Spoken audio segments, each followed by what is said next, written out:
100 Winters, Retracing the Great Race Against Death. Written by Jonathan Nathaniel Hayes.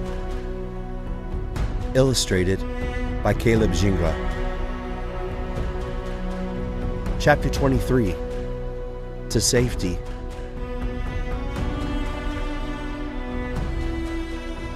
When I attempted to open the door, I discovered that the blizzard had built a new snowdrift, sealing us inside the cabin like a grave. We were only able to wedge the top of the door open, maybe 12 inches. Using a small chair, Caleb, the tallest and thinnest of our team, squeezed through the opening. We slid a small shovel out to him, and he dug the door free. I strapped on my headlamp and stepped into the swirling abyss. As soon as I cleared the shack, the full force of the gale struck me down to the ground. The storm, already brutal, had grown even stronger. The reflectors on the snow machines maybe 20 yards away gave me a point of reference. In their lee, I began searching for the dogs. But there wasn't a dog in sight. I shuffled to where I had left them and found only a bit of gangline poking through the hardpack. The dogs were buried. I'd only been inside for a couple hours, but had I waited too long? Was my greatest fear about to be realized? Clasping the gangline in my gloved hand, I pulled and lifted. The bodies of the dogs rose like pale mummies from the icy tomb. The dogs closest to where I lifted were partially hoisted into the air by my effort. But as their bodies were exposed to the full force of the gale, they began to stir, then shook themselves awake. My dogs cannot speak, of course, but they can communicate just fine. With their eyes, they relayed this message. Seriously?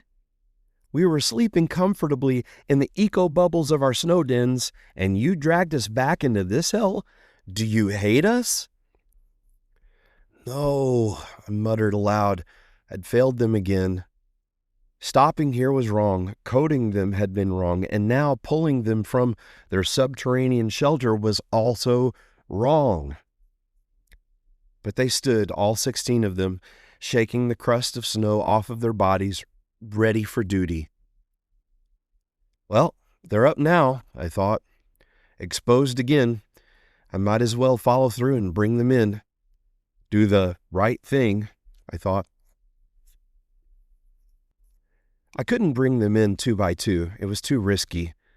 I kept being flung to the ground like a rag doll, as it was. If I lost hold of a dog in this storm, I'd never find it again. When I unhitched the first dog, Leif, I turned toward where the cabin should have been, and it wasn't there. Nothing was there. No sky, no ground, just a blasting black void, and the stunted beam of my headlamp, the roar of the wind and the sting of ice. To find my way back to the cabin, I had to shuffle and crawl, sweeping my light over the snow to find specks of wood ash that my boots had carried out of the cabin, or that had been spat out from the chimney. With each dog, I got a little better at the task. Still blind, but learning how to orient myself from the backs of the snow machines to where the shack should be, then through the drifted snowbanks between them. Only when I was within 10 feet of the door would the cabin finally materialize from the storm. When I reached it, a hand, Jeff or Jamie, would reach out, groping for a collar.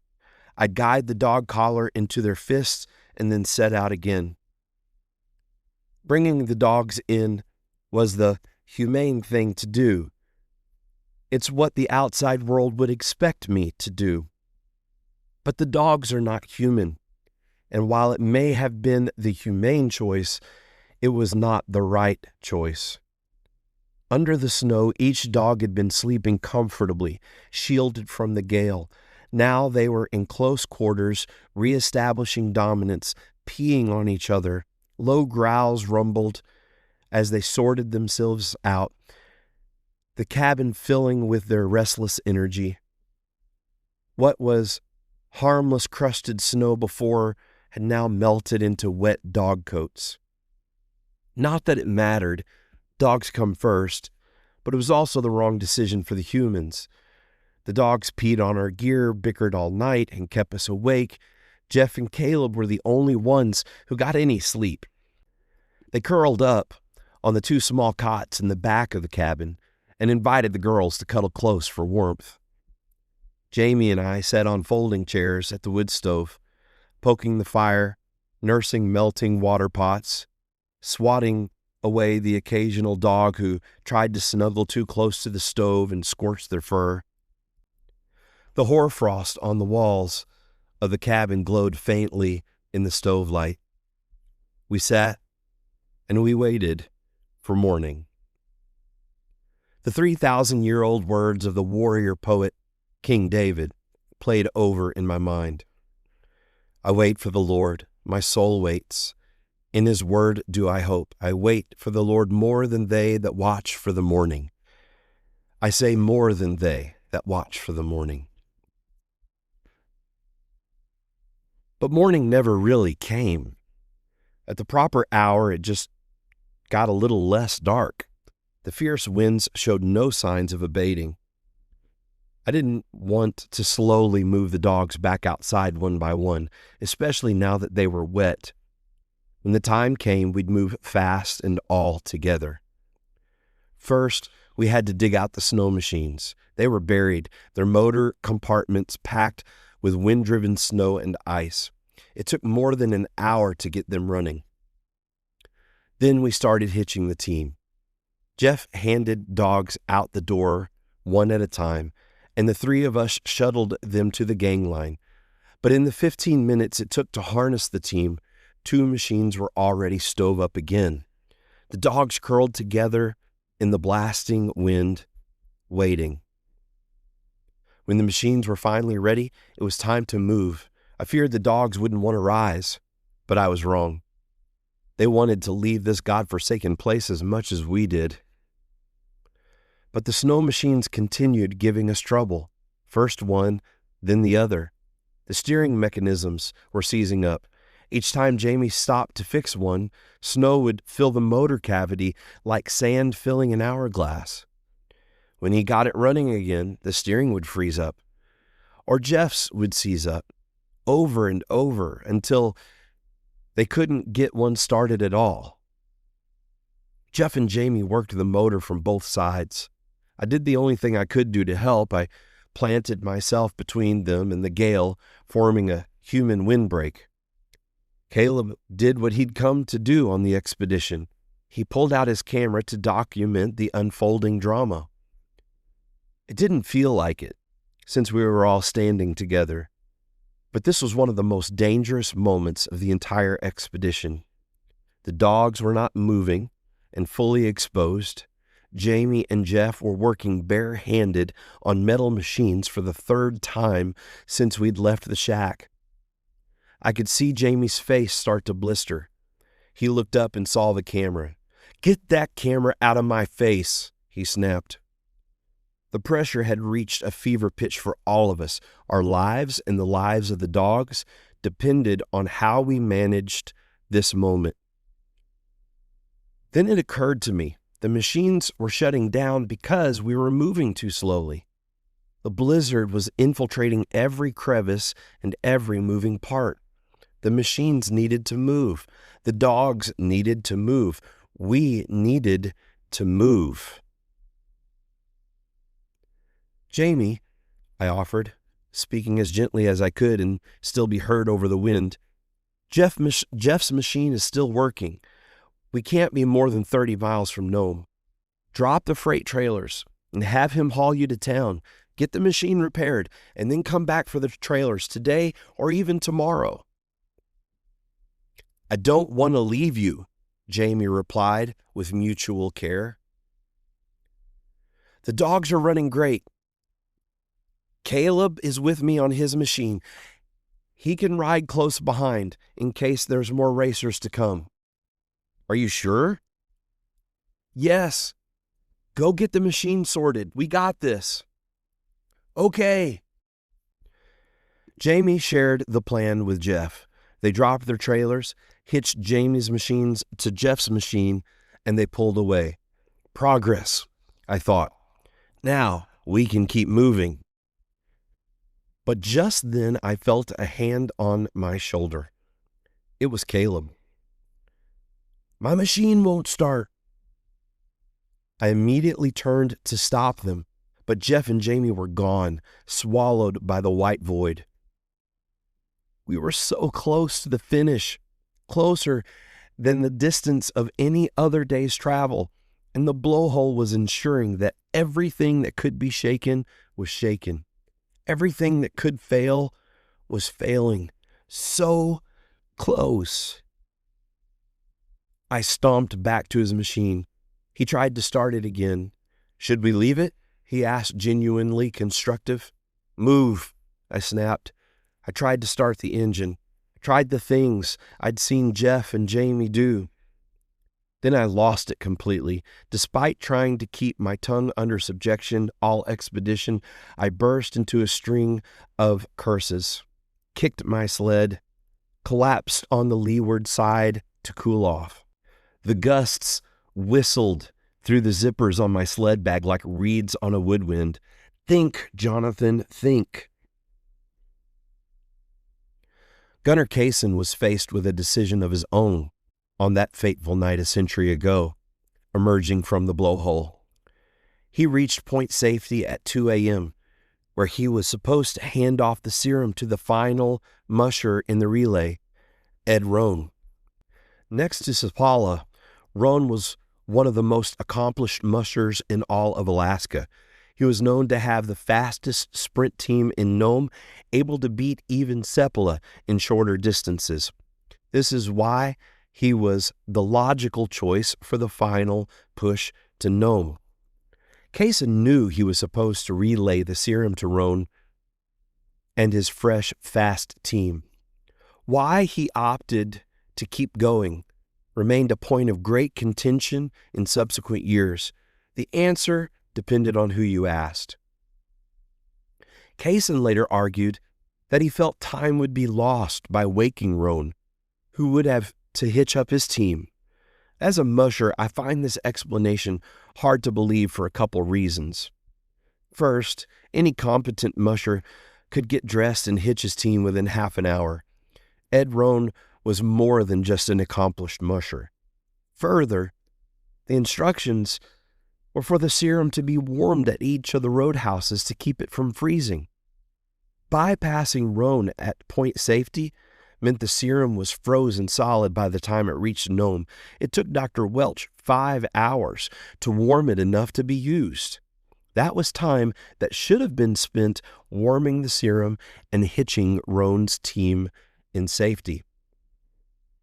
These facts suggest that the alternate explanation offered by Kaysen's detractors is the more likely one. Many claimed that Kaysen knew whoever crossed into Nome with the serum would be a national hero, and he wanted the glory for himself and his team. While his quiet demeanor would seem to reduce that possibility, the subsequent Hollywood acting contracts he and Balto received seemed to lend this theory great credence. The debate raged on and split the community of Nome for decades following. We will never know what Gunnar was really thinking when he mushed past Ed at point safety that night. Whatever his true motives were, he pressed on for Nome. Like Kaysen, I too had a decision to make, so I stood up, embarrassed by my temper tantrum, and set myself to action. I started unloading gear from my dog sled. "What's the plan?" Caleb asked in his steady, kind tone. Do Canadians ever lose their temper? I remember thinking. "We're leaving the machine. You can come back for it later with Jamie and Jeff. Hop in." He climbed in, and I zipped the sled bag closed over him. Only his eyes and the top of his anorak hood peeked out. "Hike, hike!" 1 man, 2 men, it made no difference to the dogs. With no machines to distract or slow them, they were finally allowed to do what they longed to do since we hit this hostile stretch of coast: run. As we neared Solomon, the wind eased. The closer we got to safety, the cleaner the sky and the brighter the sun, confirming everything I'd heard about this region. I stopped in safety to snap a picture of my team and my passenger in front of the Iditarod checkpoint, the safety roadhouse, still closed for the season. Caleb said aloud what I'd long argued: "It's much colder on a dog team than behind a snow machine." Any man who thinks it's warmer standing in the brunt of the wind behind a dog team than straddling a combustion engine behind a windshield with heated hand grips has clearly not done enough of one or the other. Here the mile markers began their countdown to Nome. 21, 20, 19. It was reassuring to know exactly how far we were, but as Jamie would later note, it also made every mile feel a lot longer. The road had been plowed at some point early in the season, but drifting snow had turned it into a field of moguls. The dogs loved it. Caleb, not so much. It was a jarring ride in the basket. I think we were about 12 miles from Nome when I saw 2 snow machines approaching from the hills ahead. It was Jamie and Jeff. Turns out the machine just needed 30 minutes in a heated garage to spring back to life. They were ready to head back into the gale and retrieve the trailers. "Wait, stop," I called to Jamie as he prepared to take off. He hadn't seen my passenger. I pointed down to the sled. Jamie looked down and saw Caleb peeking out of the bag. "Oh my God, is he okay?" "He's fine, but his machine died the second you guys took off. He'll need a ride back with you to get it." As Caleb climbed out, I added, "I'll wait a few miles out of town. We're a team. We'll enter Nome together." As they pulled away toward the white void, I pulled the snow hook and gave the command, or rather, the permission, for the dogs to continue. In that moment, it occurred to me that where the machines had failed us, the dogs had prevailed. Just like a century ago. Then, dogs braved the extremes that grounded planes and blocked steamships. Now, once again, they had overcome what had shuttered our most advanced machines. The ancient technology of the Nordic people had triumphed again, carrying man from peril to safety, and now on to Nome.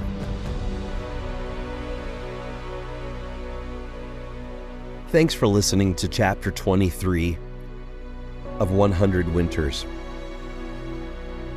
If you've been listening all along, then I want to ask you to do a few things. Click like and subscribe to this podcast, but more importantly, I want you to go to Amazon and order a copy of this book. You can also reach out to us on social media or on our website at MUSH, MAINE, and request an autograph copy if you'd like. And until our final chapter next time, Godspeed and happy trails.